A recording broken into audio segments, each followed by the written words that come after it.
Dear friends, आज का topic है वैज्ञानिक अध्ययन पद्धति के यंत्र एवं प्रविधियाँ। आज के इस वीडियो में मैं आप सभी का हार्दिक स्वागत और अभिनंदन करता हूँ।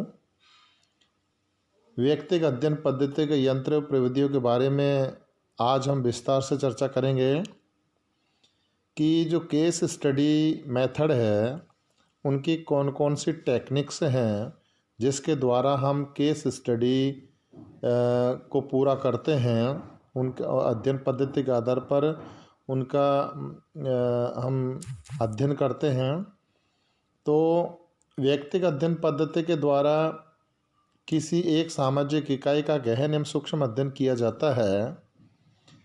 इसके लिए सूचनाओं के संकलन हेतु अनेक यंत्रों एवं प्रविधियों का प्रयोग किया जाता है। इनमें से प्रमुख डायरियाँ या पत्र है, जीवन इतिहास तथा प्रलेख। चाहे किसी व्यक्ति की जैसे डायरी होती है, उसका कोई स्मरण पत्र होता है, कोई उसकी जीवन इतिहास होता है या उसका कोई लिखा हुआ कोई लेख होता है, उन सभी के आधार पर हम उस व्यक्ति के बारे में उसकी केस स्टडी कर सकते हैं। इनका हम यहाँ पर विस्तार से उल्लेख करेंगे। सबसे पहला है डायरी। कई व्यक्तियों को अपने जीवन की दैनिक घटनाओं को डायरी में लिखते हैं और लिखने की आदत भी होती है। डायरियों से हमें लोगों के जीवन की गोपनीय बातों की जानकारी मिलती है कि व्यक्ति दिन प्रतिदिन की जो घटनाक्रम अपने जीवन में जीता है उनको एक डायरी में लिखता है, और उन डायरियों को जब हम देखते हैं तो उसके जीवन के बारे में पता लगाया जा सकता है। साथ ही व्यक्ति के जीवन की महत्वपूर्ण घटनाओं का कालक्रम के अनुसार विवेचन प्राप्त होता है।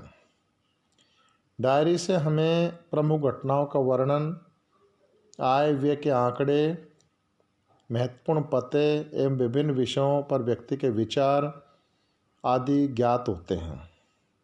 जैसे व्यक्ति कई बार अपनी डायरी लिखता है कि हिसाब किताब भी उसमें रखता है और अपने विचारों को कई बार वो डायरी में लिख लेता है। कोई प्रमुख घटना घटित हुई उसके जीवन में, उसको वो लिखता है। तो ये सब बातें हमें जानकारी उससे उस डायरी से मिलती हैं।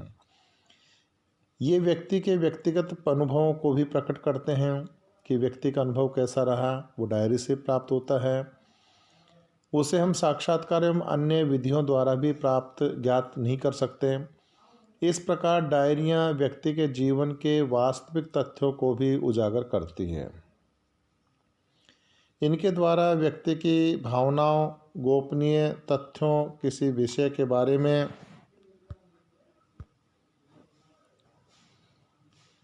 प्रतिक्रियाओं, संकल्पों, मनोवृत्तियों, सफलताओं तथा विफलताओं की भी जानकारी मिलती है।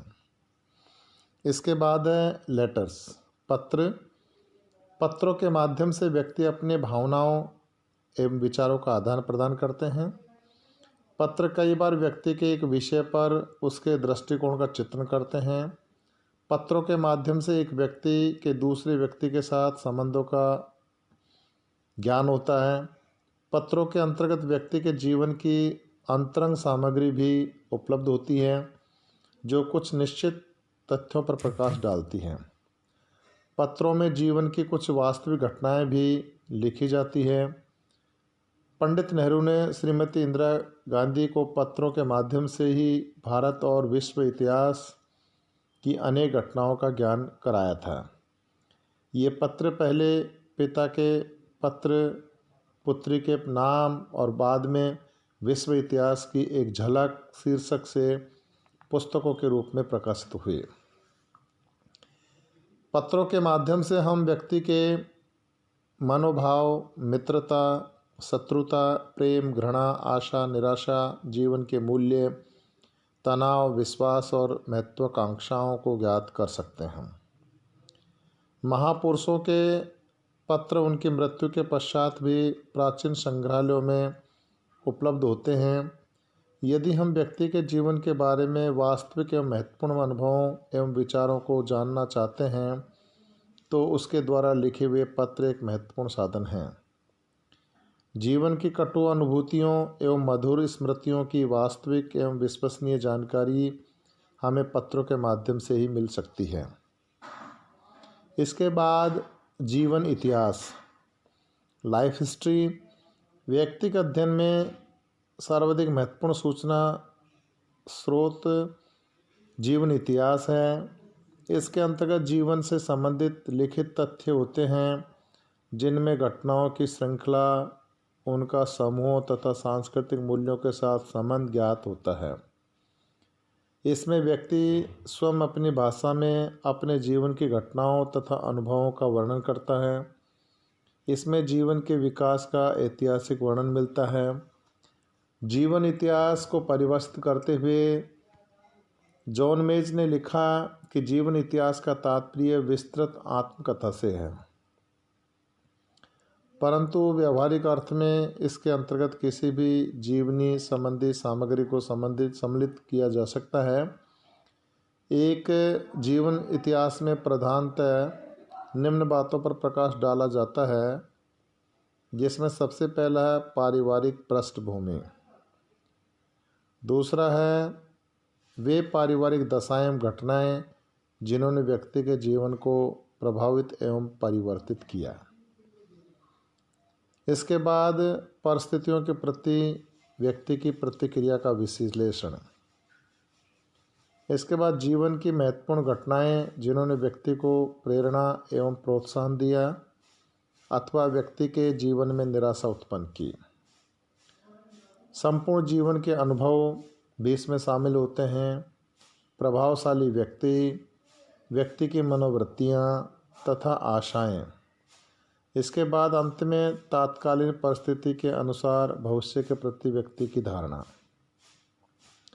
इस संदर्भ में डोलार्ड सांस्कृतिक पृष्ठभूमि को ज्ञात करने के लिए जीवन इतिहास को महत्वपूर्ण मानते हैं।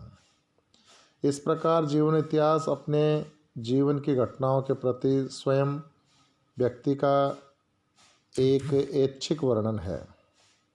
व्यक्ति का अध्ययन में जीवन इतिहास को लेखबद्ध एवं विश्लेषित किया जाता है।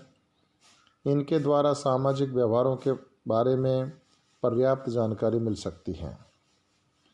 इसके बाद है प्रलेख, डॉक्यूमेंट्स।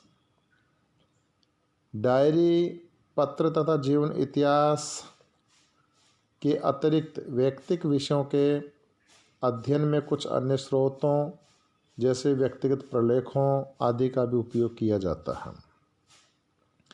इसमें आत्मकथाएं, स्कूल व कॉलेज के रिकॉर्ड, वंशावली, पुस्तकों, पत्रिकाओं, सरकारी एवं गैर सरकारी विज्ञप्तियों, साहित्यिक सामग्रियों, भूत एवं वर्तमान से संबंधित अनुसंधान प्रतिवेदनों आदि को सम्मिलित किया जा सकता है।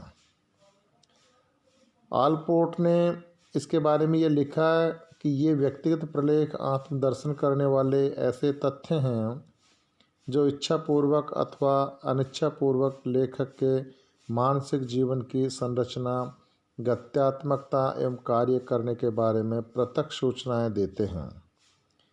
इनके द्वारा व्यक्ति के जीवन दर्शन, सामाजिक संबंधों एवं व्यक्तित्व पर प्रभाव पड़ता है।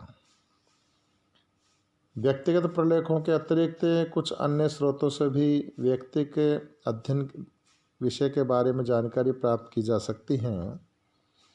ये स्रोत को हम द्वितीयक स्रोत कहलाते हैं।